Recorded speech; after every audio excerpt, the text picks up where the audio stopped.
বন্ধুরা, যারা মেয়েদেরকে মাল মনে করো, যারা মনে করো মেয়েরা হচ্ছে একটা মস্তি করার পণ্য, তাদের জন্য মানে তোমরা যারা দেখছো, যারা এই পর্যায়ে পড়ো, যারা মেয়েদেরকে মাল বলে ডাকো, তাদের জন্য একটা চরম মস্তিদার ধামাকা নিয়ে এলাম। তোমাদের প্রত্যেকেরই মনের একটা ইমাজিনেশন মেয়েদেরকে নিয়ে, তারই একটা ইমাজিনেশন তোমাদের সামনে তুলে ধরলাম তোমাদের জন্য।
কি কিরকম লাগলো? একদম ভেতর থেকে খুব আনচান করে উঠছে মনটা, যে কি সিন দেখছি, গরম গরম সিন। কিন্তু বন্ধুরা, যা কিছু দেখলে সবটাই ফেক। শুধু একটা কথা বলি, যারা সত্যিকারের প্রেমী, যারা ভালোবাসতে জানে, তারা তাদের সঙ্গীকে কোনোদিন মাল বলে ডাকবে না।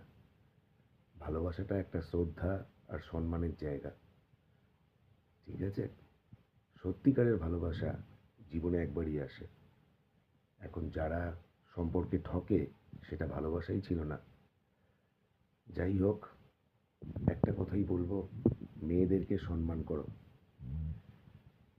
ভালোবাসতে শেখো ভালোবাসার মতো করে। মোহ বা ভোগ করবার জন্য মেয়েদেরকে ভেতরে ভেতরে পণ্যের চোখে দেখা বা লালসাকে পুষে রাখা, এরকম করো না। তাহলে তো সেই আদিম মানুষ, বন্য প্রবৃত্তি, আর এখনকার সভ্য সিভিলাইজেশনে বাস করা আমরা, দুটো একই হয়ে যাবে। শুধু একটা কথাই বলবো, মনটাকে উদার করো, নিজেকে সংযম করো, মেয়েদেরকে সম্মান করতে শেখো। সব মেয়েদেরকেই লালসার চোখে দেখাটা ঠিক না। ইমাজিনেশন ভালো, সেটা রোম্যান্টিকলি, শুধুমাত্র ভালোবাসার মানুষটাকে নিয়ে। সেই জায়গায় অন্য কেউ আসতে পারে না। এখন যেটা বললাম সেটা রিয়েলিটি। আগে যেগুলো দেখলে সেগুলো হচ্ছে সব ফেক, যার কোনো ভিত্তি নেই।